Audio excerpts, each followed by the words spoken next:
15 de março de 1983. Boa noite a todos. Sou eu novamente, o Bruno.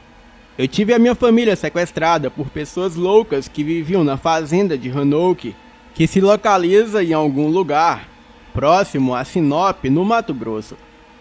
Com muito custo, eu consegui escapar daquela fazenda maldita, mas deixei para trás a minha esposa Soraya, os meus 2 garotos gêmeos de 12 anos, Eduardo e Cauã, e a minha irmã Alice, que desapareceu quando voltava para a cidade.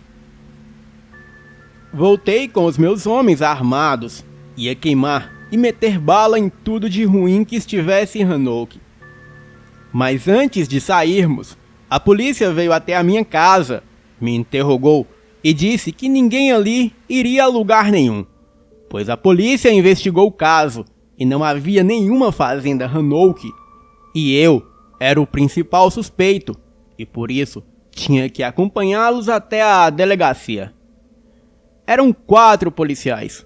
Então, quando puxei o meu revólver da cintura, os meus homens fizeram o mesmo, sem tempo de reação para a polícia, pois eu estava com o delegado na mira, e ele ordenou que os demais policiais abaixassem as armas, e assim eles fizeram.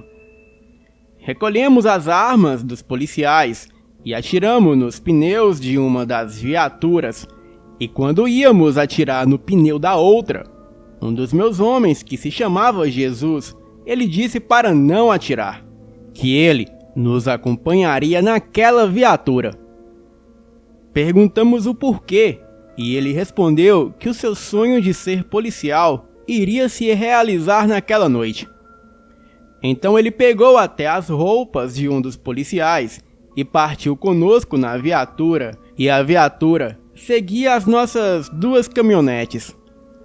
Além de Jesus na viatura, estava comigo na caminhonete Pedro, João e Tiago, e na outra caminhonete estavam Mateus, Marcos e Lucas. Estava totalmente concentrado na missão, e chegamos na área escura da estrada e curvamos à direita, em direção a Roanoke. Percorremos meia hora de estrada de terra, da qual só havia mato em volta, e a natureza parecia não ter vida, pois não víamos os animais noturnos e nem escutávamos o som da natureza, e parecia que tudo estava morto e nem o vento sopravam as árvores. Enfim, chegamos na parte onde havia o tronco de árvore caído, bloqueando a estrada. Removemos o tronco e seguimos em frente. E quando chegamos no final da estrada, era literalmente o final da estrada.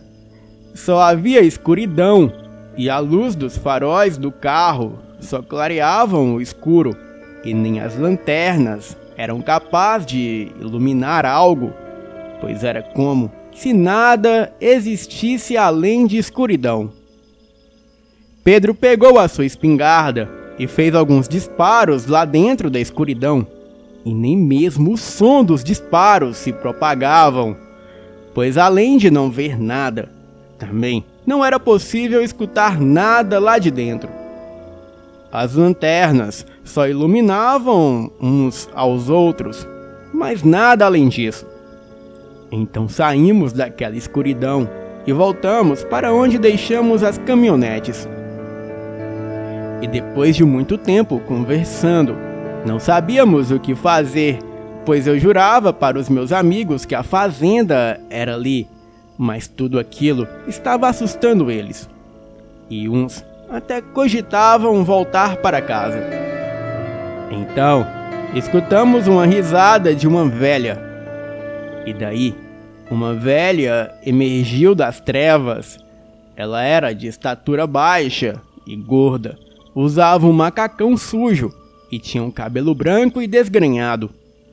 Perguntei quem ela era, e ela disse que podíamos chamá-la de a açougueira, pois essa era a sua profissão. Porém, no lugar de animais, ela cortava humanos. Ela também disse que sabia onde a minha família estava, mas somente eu poderia acompanhá-la. Jesus logo desceu da viatura apontando a arma para a velha e disse para ela entrar na viatura que ela estava presa. A velha então disse: "Eu não vou ser presa. Você, Bruno, tem 3 escolhas. Ou me mata e nunca mais vê a sua família, ou não faz nada e eu vou embora e todos vocês morrem aqui. Ou você me segue sozinho, eu te levarei para junto de sua família, pois o seu lugar é junto deles. Mas você fugiu e agora está aqui de volta." Pedi meus amigos que voltassem para casa, que eu iria sozinho. E nenhum deles concordaram de me deixar ir sozinho.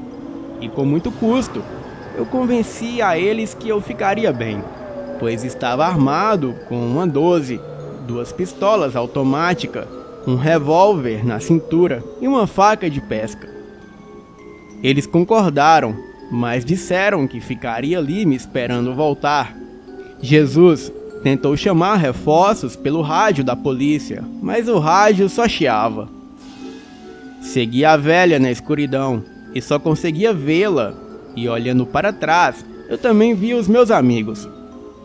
Bem, daqui em diante, tudo ficou estranho. O meu corpo começou a ficar pesado, como se a gravidade daquele lugar ficasse mais forte a todo instante. Então, eu vi algo que os meus amigos até então não viam. Eram criaturas semelhantes a lobos, do tamanho de pessoas que andavam encurvados. Eles saíam das matas ao redor e iam sorrateiramente em direção aos meus amigos. Eu gritei, mas eles não escutavam. Tentei correr até lá, mas o meu corpo só se movimentava se eu andasse para frente. Era como se eu estivesse subindo uma escada rolante. Se eu fosse no sentido da escada, eu ia rápido. Mas se eu fosse no sentido contrário da escada, eu não saía do lugar. Era mais ou menos isso.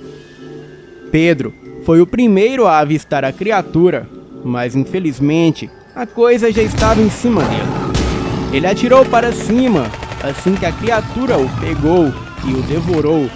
E daí em diante foi um tremendo tiroteio.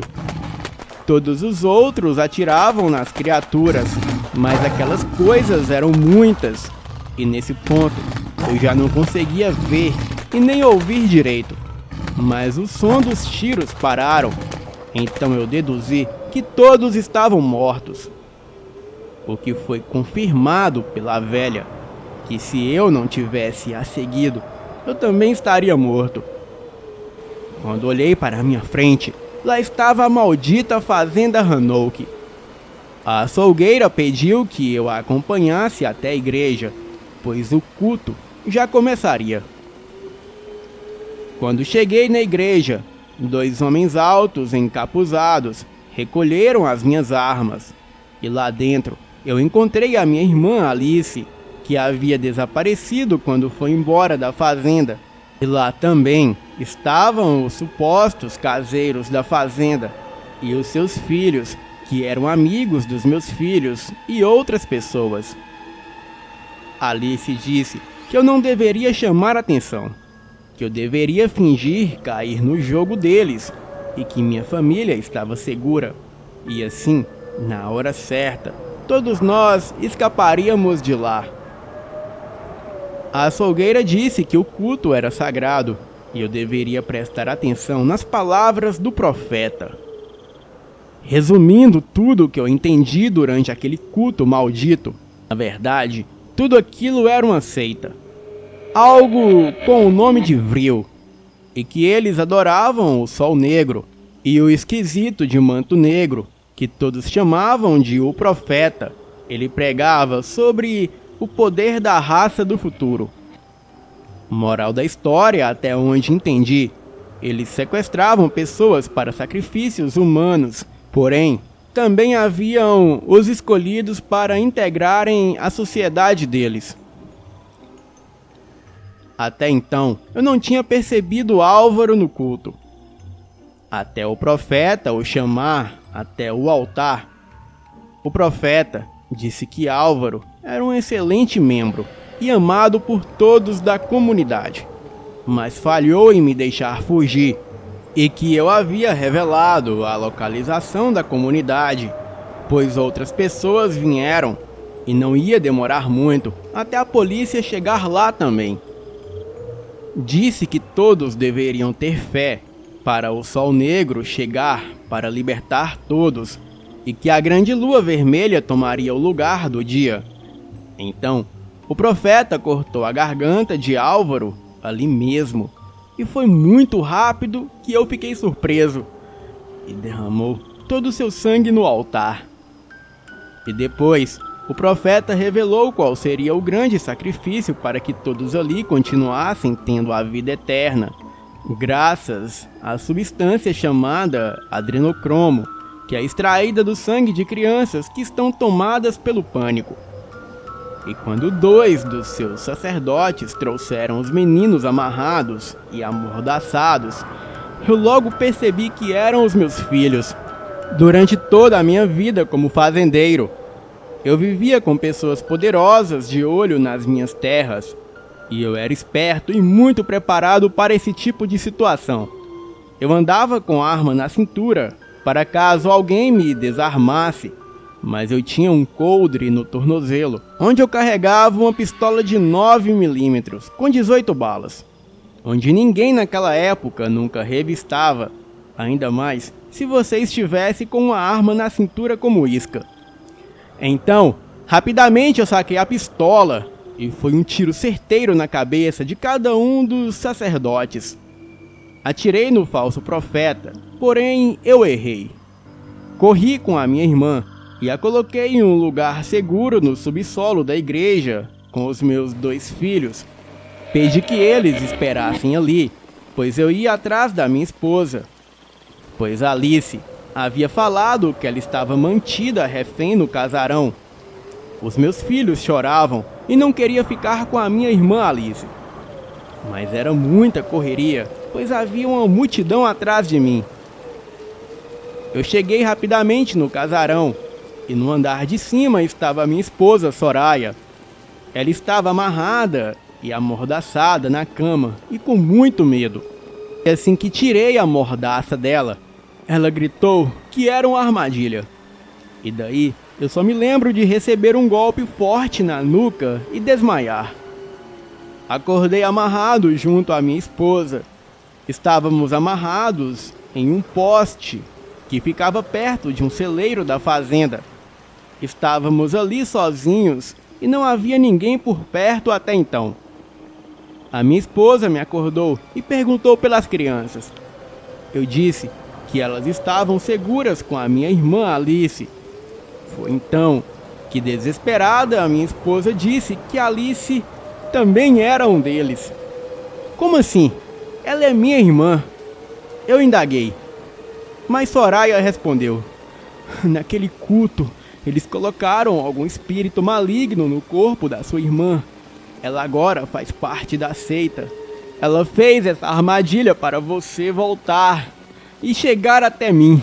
É tudo um jogo, Bruno. Eles vão matar os nossos filhos. Querido, eles conhecem segredos perdidos no tempo.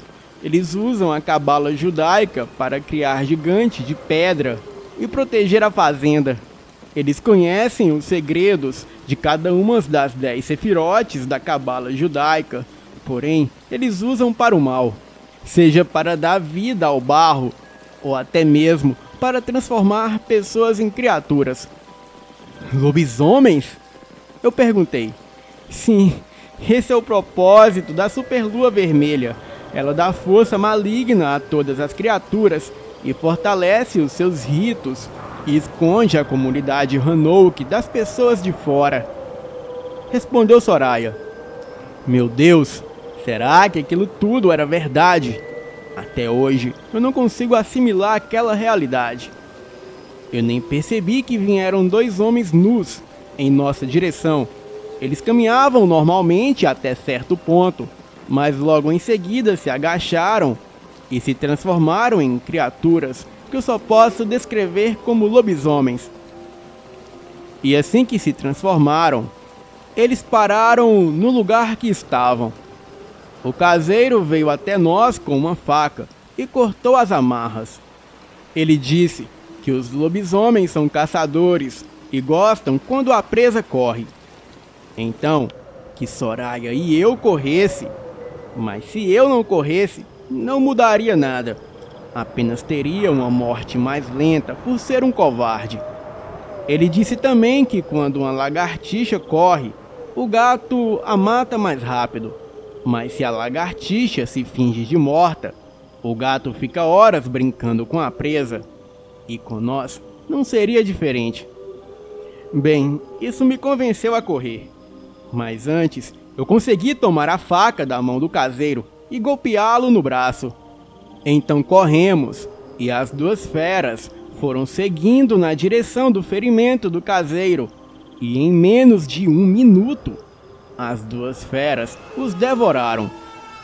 Eu tenho certeza que fizeram isso para nos dar tempo de correr, e assim o jogo ficar mais divertido. As duas feras eram peludas e enormes.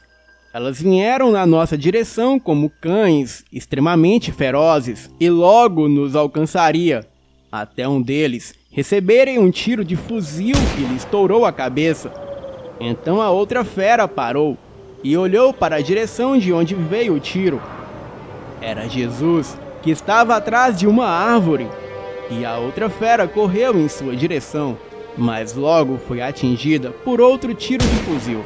A fera caiu capotando e subiu muita poeira. Jesus veio até nós e disse que todos os outros estavam mortos, mas ele conseguiu apoio policial, pois o rádio funcionou em baixa frequência. Ele disse que haviam muitas feras e todos estavam encurralados porque não conseguiam adentrar a escuridão. Eles chegavam até certo ponto e paralisavam, mas uma das feras que ele havia atingido se transformou em homem. Então, Jesus pegou aquele homem como escudo e conseguiu atravessar a escuridão, e acabou chegando aqui na fazenda Hanouk. Ele pegou seu rifle e ficou observando tudo pela luneta do rifle para ver se me encontrava. Estávamos perto de sair dali, porém não sairíamos sem os nossos filhos. Então, de dentro da igreja, Alice apareceu com os meus 2 filhos. Ela segurava uma faca e as crianças choravam. Eu pedi Jesus que atirasse na minha irmã. Então, sem questionar, ele mirou nela. Mas a fera que achamos que estava morta, ela pulou em cima de Jesus e o atacou ferozmente. Presenciei a cena mais marcante da minha vida. Alice degolando os meus 2 filhos. Eu fiquei paralisado, chorando, sem saber o que fazer. Mas Soraya, com toda a coragem, ela correu na direção de Alice. Mas a fera que havia atacado Jesus alcançou Soraya e a destroçou antes que ela chegasse até Alice. E depois, a fera veio caminhando na minha direção, me olhou com desprezo. Eu não tinha forças para lutar. Então, antes da fera me atacar, eu ouvi outro tiro de rifle e a cabeça da fera explodiu, me sujando com seus miolos. Jesus estava vivo e mais uma vez ele havia me salvado. Alice vinha na minha direção com a faca. Então, Jesus me mandou correr e ir embora da fazenda, e que ele mataria a minha irmã, mas não seria na minha frente. E logo ele me alcançaria. Então corri para a escuridão que levava para fora da fazenda Hanouk. Mas quando olhei para trás, eu escutei o clique. E o rifle estava sem balas. Jesus disse um palavrão e em seguida Alice o golpeou com a faca até a morte e foi horrível. Quando saí da fazenda, Ainda pude ver as criaturas terminando de devorar os corpos dos meus amigos que haviam ido comigo, e devoravam até mesmo os corpos das pessoas mortas que outrora eram criaturas também. Agora eu tinha certeza que era o meu fim, pois as criaturas vieram andando na minha direção. Então um deles se pôs de pé e disse com uma voz macabra: "O seu amigo matou o nosso líder. Cadê o seu amigo?" Eu respondi: "Ele morreu matando os outros 2 de vocês." A criatura então disse: "Temos uma regra. Aquele que mata o nosso líder se torna o nosso líder. Você era o líder do seu amigo, pois observamos você dando ordens a ele. E se ele está morto, agora você é o nosso líder, pois o superior do nosso superior, ele se torna o nosso superior. Seguiremos as suas ordens à risca." Eu, ainda tomado pela raiva, eu disse: "Na fazenda Hanouk existem 2 pessoas, um conhecido como Profeta e a outra conhecida como Açougueira. Eu ordeno que vocês vão e matem os 2. "Sim, mestre," a matilha respondeu, e partiram para a fazenda. Em seguida, a polícia apareceu, pois Jesus havia solicitado ajuda pelo rádio. A perícia encontrou pólvora em minhas unhas dos disparos que eu dei, mas não encontraram ninguém morto com a arma da pólvora, a pistola de 9mm. Todos ali estavam devorados. A polícia sabia que era um animal. Não acreditaram na minha versão, obviamente, porém não comprovaram nenhum sinal de mentiras em minhas palavras. Mas também disseram que não há sinais de mentiras nas palavras de um louco, porque um louco, ele realmente acredita no que diz. E isso foi o suficiente para passar 8 anos internado no Hospital Psiquiátrico de Barbacena, em Minas Gerais, e só sair de lá após o hospital ser fechado definitivamente. Lá em Barbacena, eu presenciei todo tipo de atrocidade, desde lobotomia quanto a outros procedimentos médicos clandestinos. Fiquei sabendo por meio de um relato de outra pessoa que Alice saiu de Hanouk, mas eu digo, ela não é mais a minha irmã. Agora, ela é outra coisa. Fiquei anos esperando por Alice, até que ela apareceu e tivemos vários encontros em Barbacena. Ela se passava por boazinha, mentia que eu era louco, me atormentava psicologicamente, mas nunca me matava, pois a diversão dela era esse tipo de tortura. O psicólogo disse que o único jeito de sair dali era eu assumindo que tinha inventado toda aquela história sobre Hanouk, devido a um trauma de perder a minha família e ver os meus amigos sendo devorados por animais selvagens. Então, eu, cansado de tudo aquilo, eu disse ao psicólogo que só havia um jeito dele acreditar em mim. Mas, infelizmente, ele não voltaria para me contar a experiência. Toda noite, eu sabia que estava sendo observado pelas mesmas pessoas que não pareciam nem internos e nem funcionários. Então, eu sabia que eram da matilha. Eu cheguei em um deles e disse: "Bom dia." "Bom dia, mestre." Ele respondeu. Perguntei se a missão em Hanouk estava cumprida, e ele disse que sim. E se eu desejasse, ele poderia trazer as cabeças para que eu comprovasse. Eu disse que não seria necessário. Então ordenei que a matilha desse um fim no psiquiatra, e depois eles fossem atrás da minha irmã e dessem o mesmo fim a ela, antes que ela prejudicasse mais alguém. Bem, se vocês estiverem a fim de ouvir em um outro relato, eu trarei a minha experiência aterrorizante em Barbacena. Boa noite.